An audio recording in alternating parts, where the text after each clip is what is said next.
Kops Habema sapu bersih 5 markas OPM. 1 jam serangan lumpuhkan 18 KKB Papua. Operasi penindakan terhadap kelompok bersenjata Organisasi Papua Merdeka, OPM, di distrik Sugapa selesai dalam waktu 1 jam, tepatnya sejak pukul 4 hingga pukul 5 waktu Indonesia Timur, WIT, Rabu, 14 Mei 2025. Dalam 1 jam operasi yang digelar Satgas Gabungan TNI Kops Habema itu, sebanyak 18 anggota OPM tewas.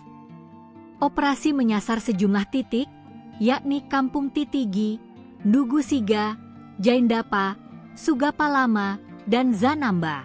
Operasi ini dilakukan secara terukur, profesional, dan mengutamakan keselamatan warga sipil, kata Kepala Pusat Penerangan TNI, Maijen Kristome Sianturi, dalam keterangannya, Kamis, 15 Mei 2025. Selain menindak kelompok bersenjata, TNI juga mengamankan sejumlah barang bukti berupa senjata api, amunisi, busur panah, bendera bintang kejora, serta peralatan komunikasi. Operasi ini menargetkan kelompok bersenjata di bawah pimpinan Daniel Aibon Kogoya, Undius Kogoya, dan Joshua Walker.